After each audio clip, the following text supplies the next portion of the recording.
Hello there. Cutting is one of the most misunderstood human behaviors, most especially because of how much it scares other people. People think, if they could do that to themselves, what could they do to me? Also, cutting is an extremely addictive behavior. For this reason, I figured I'd go into this subject. Before we get too deep into it, I'm going to come right out and tell you that I was addicted to cutting myself for many, many years, so I understand this topic on a multitude of different levels and perspectives within this universe. Now, chances are, if you are not a cutter yourself, you will come across somebody in your lifetime who is cutting, or was a cutter. And for this reason, it's important for us to delve into this topic on a deeper level. For the sake of this video, I'm going to be referring to cutters, just like that, as cutters, because that's the stereotypical term that we use to describe people who are engaging in cutting or self-harm. But I want you to not mistake this. Cutting is not an identity. It's a symptom. And there are many other behaviors that fall under the category of self-injury than just cutting. Some people are burners. Some people freeze themselves. Some people pull out their hair. Some people break their own bones, engage in bruising.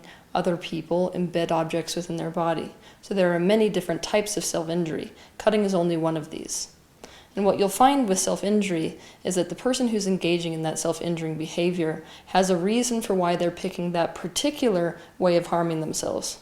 For example, a cutter might choose cutting because they're full of really negative emotion, and when they watch the blood leave their body, they feel like the emotions are leaving with the blood. The first thing we have to understand about cutting is that cutting is not a suicide attempt. Some cutters, it is true, are suicidal, but other cutters are not. Cutting in and of itself is a coping mechanism. The second thing we have to understand is that cutting is addictive. It's an addictive compulsion. For anything to meet the criteria of addiction, it has to adhere to the 3 C's. Number 1, craving for the substance. Number 2, loss of control once the thought to use arises in the mind of the person. And number 3, continued use in spite of negative consequences. Cutting fits these 3 criteria for an addiction, and a lot of the addiction to cutting revolves around an addiction to endorphins. Endorphins block pain, but also play a part in our ability to feel relief and pleasure. They affect us much like codeine or morphine does. When endorphins reach the opioid receptors in the limbic system, especially in the part of your brain called the hypothalamus, you experience relief, pleasure, and a sense of satisfaction. You also feel more calm and positively energized. Here's the thing. When your body experiences pain, your brain releases endorphins. Endorphins both soothe and energize you so you can get out of harm's way. For this reason, cutting soothes negative emotion. It is a coping mechanism which provides temporary relief of intense feelings such as anxiety, guilt, depression, stress, emotional numbness, a sense of failure or self-loathing, low self-worth, or the pressure of perfectionism. We can become addicted to the chemicals that our own body produces with the same veracity as we become addicted to a street drug. And when we start to associate the action of cutting with that feeling of relief, that sets up a neuropathway in our brain which compels us every time we feel negative emotional states to seek relief through the behavior of cutting. That's just the tip of the iceberg when it comes to cutting. To understand cutting fully, we have to dive even deeper, and we have to understand that self-harm is not only a behavior we see in humans, we also see it in other animals, animals that are captive. Therein lies an interesting truth. At some level, the physical human who is a cutter feels some kind of captivity. Without exception, like a caged animal, the cutter is in a prison where negative emotion, especially despair, hatred, and rage, cannot be expressed. And so those emotional states are internalized. There is nowhere for the energy to turn but inwards towards the self, and so they are expressed upon the self. Those emotional states that compel a person towards cutting are the result of childhood traumas. For example, one of the most common causal situations that leads to cutting is a child perceives themselves as being emotionally rejected by a parent that is supposed to love them, or that the child wished loved them. This is common, of course, if the child is born to a critical or perfectionistic parent. The child develops hatred and rage for that parent and experiences a deep level of despair, but when the child expresses those emotions, they are shamed for it. Those emotions are invalidated. Their parent turns the emotion back on the child by implying that the emotions mean something is wrong with the child because there's no other valid reason for them to feel that way. Because of this, the feelings are internalized. The child becomes hypercritical of herself or himself, and that hatred, now internalized, becomes focused at the self. To understand this causal scenario that leads to cutting deeper, imagine a fish in a fish tank. Now imagine that that fish is projecting emotion outwards. That emotion will hit the glass walls of the tank and ricochet back towards the fish. As a cutter, it may take you years to realize that no child is born loathing themselves. It may take you years to realize that what has actually happened is that somebody in your life has treated you in a less than loving way. And you have internalized these feelings, and now you treat yourself with this same level of disapproval, with this same level of self-loathing. You treat yourself like something is inherently wrong with you, that you are bad and thus need to be punished.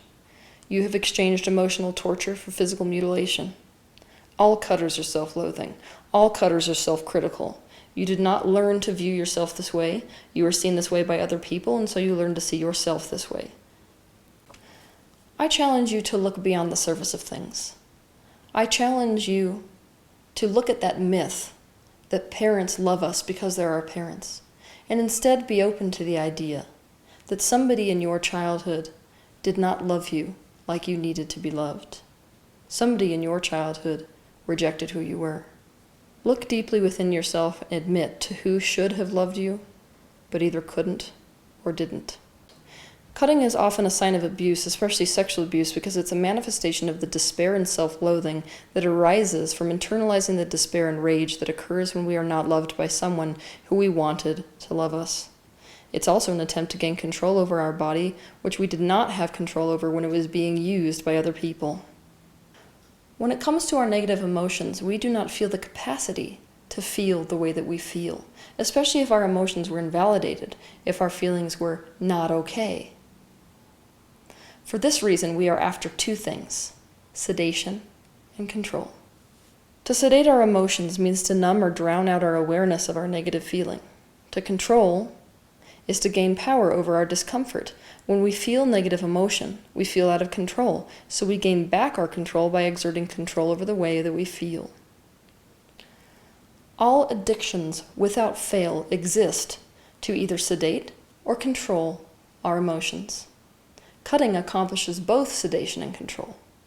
We can sedate our negative feelings through an endorphin release. We can control our emotions by creating and causing that endorphin release. There are two types of cutters.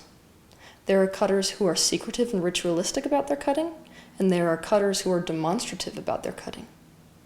Whether a cutter is secretive or demonstrative is going to tell you a lot about whether somebody is needing sedation or control more so. Those who are ritualized with their cutting and who are secretive are more desperate for a feeling of control. On the other end of the spectrum, you have cutters that are demonstrative. These people will cut in areas which are visible to society because they need sedation.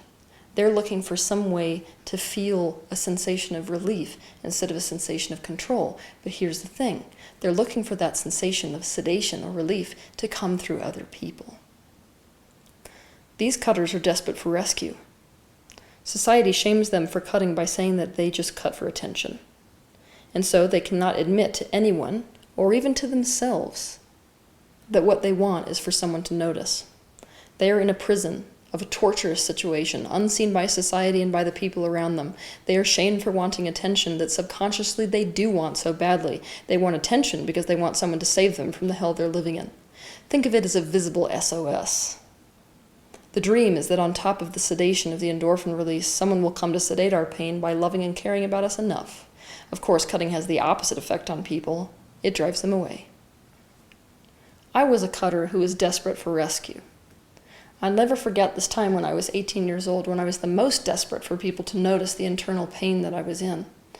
I was at a very public ski resort in the cafeteria area, and I was openly cutting with a piece of glass. The blood was running out onto the floor, and all these families kept passing me by, including children. Only the little kids were the ones who said anything. I remember a little girl looking up at her mother and saying, "What's wrong with that girl, Mommy?" And nobody wanted to come talk to me. Instead, they were repelled and they walked by me, even a group of ski patrolmen. I couldn't have admitted at that point in my life that what I wanted was attention. I could never have admitted that it was a desperate plea for help. That was too shameful. That was what my parents were shaming me for the whole time when I was growing up and cutting. But what I really wanted was for somebody to stop and to recognize the amount of pain that I was in. I wanted attention to be drawn to what was wrong with me. I wanted someone to notice. My life felt like I was in a prison of glass where I could see out but no one could see in. The last thing on earth that you need to do is to shame a cutter for wanting attention. It's the same thing as shaming somebody who is stranded in a hostage situation for writing SOS on the wall because it's just a desperate plea for attention. When it comes to cutting, like any addiction, the addiction itself is just a symptom of a deeper root cause. That's why when people come to seek my help for cutting, it's never about stopping the cutting. It's about finding the root cause of why we might be cutting. We treat the symptom of cutting the same way as we would a rash. You treat the underlying conditions, not the rash itself. That's the only way to get that behavior to modify. That's the only way to integrate the emotions causing those particular behaviors. Cutting is done to avoid and escape the way we feel. But as long as we avoid the way we feel, we can't find healing. We have to be willing to go in the opposite direction when we feel upset and use the compulsive energy we feel to propel us deeper within the very emotion we are trying to escape from. We set out to integrate the emotional body. For this reason, it is essential that anyone who is struggling with cutting watch my video on YouTube titled Healing the Emotional Body. There are many, many techniques to get you to stop the actual behavior of cutting.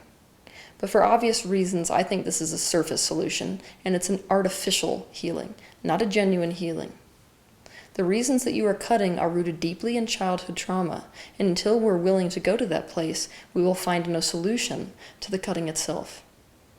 But I will share with you today the one technique that actually did accomplish the end of my cutting. To do this, I had to get in touch with the inner child. Now, all good modalities that deal with healing emotional trauma will at some level and at some degree put you in touch with the child within. Now, what I did to end my cutting can be summed up in one sentence. I imagined that by cutting myself, I was cutting the child within me.